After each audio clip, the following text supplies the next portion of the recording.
अस्सलाम वालेकुम दोस्तों, वेलकम बैक। और आज की इस वीडियो में हमारा जो टॉपिक है और आज का जो हमारा टॉपिक है वो है सिस्टम इंटरनेशनल यानी एसआई यूनिट्स।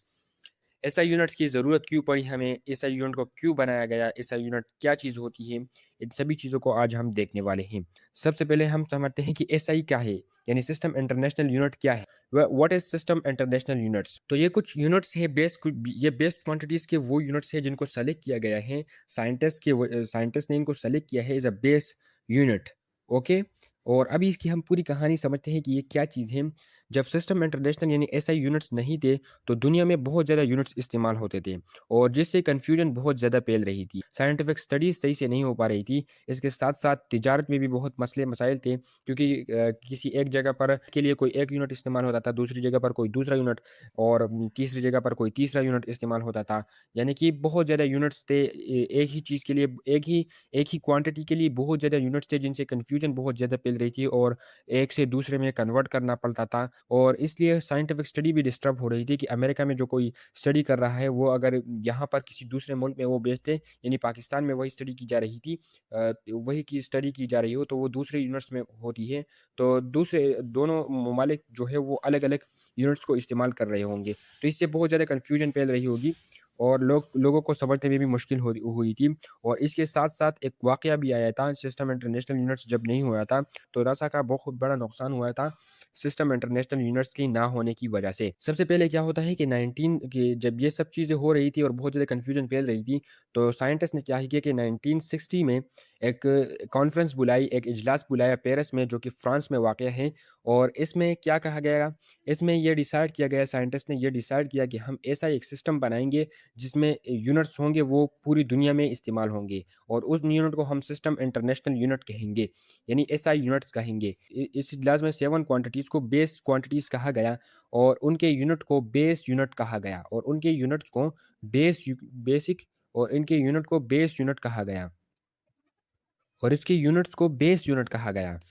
और इसके यूनिट्स को बेस यूनिट कहा गया और कहा गया कि इन सभी चीज़ों को ये पूरी दुनिया में यही बेस फिजिकल क्वांटिटीज़ हैं, और इन 7 क्वांटिटीज़ की जो भी और इन 7 क्वांटिटीज़ की ये यूनिट्स हैं और ये पूरी दुनिया में चलेगा, और पूरी दुनिया में ये सेम ही चलेगा, कोई दूसरा यूनिट इस्तेमाल नहीं करेगा।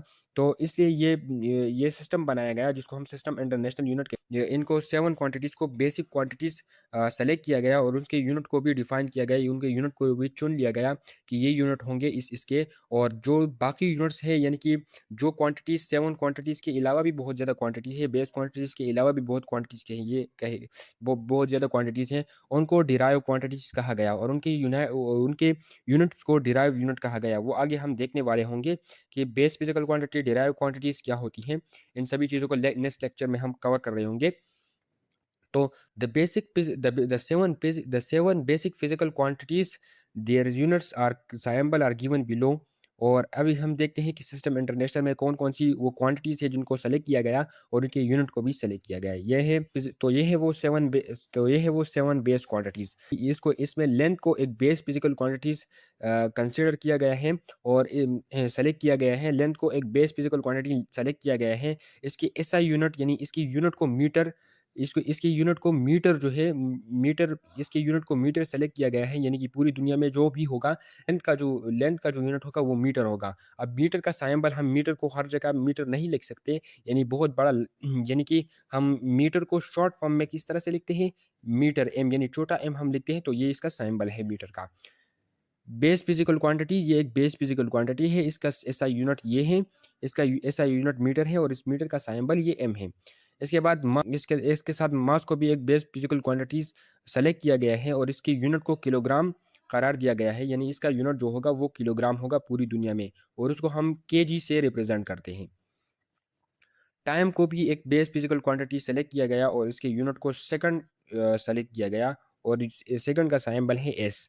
एस से हम इसको रिप्रेजेंट करते हैं। इलेक्ट्रिक करंट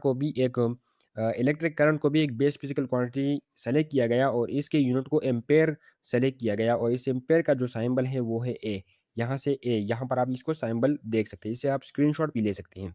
इसके बाद टेम्परेचर को एक SI unit base physical quantity select की गई और इसके यूनिट को केल्विन करार दिया गया। यानी कि टेम्परेचर की तो और भी बहुत ज़्यादा यूनिट है, सेल्सियस है, सेल्सियस, सेंटीग्रेड, सेंटीग्रेड और डिग्री सेंटीग्रेड इसमें भी हम मेजर करते हैं, लेकिन फ़ारेनहाइट में भी हम टेम्परेचर को मेजर करते हैं, लेकिन इसका एसआई यूनिट जो है वो केल्विन है और केल्विन को हम के से रिप्रेजेंट करते हैं।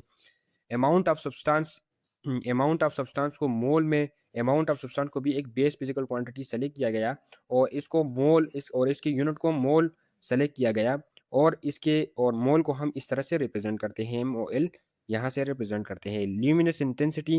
ल्यूमिनस इंटेंसिटी को भी एक बेस फिजिकल क्वांटिटी सेलेक्ट किया गया और इसकी यूनिट को कैंडेला सेलेक्ट किया गया और इसका साइंबल CD है, इसको हम CD से रिप्रेजेंट करते हैं। उम्मीद है ये छोटा सा टॉपिक आपको समझ में आ चुका हो। मिलते हैं एक नेक्स्ट वीडियो में।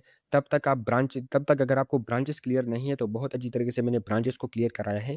आप वो आप यहाँ पर क्लिक करके वो देख सकते हैं।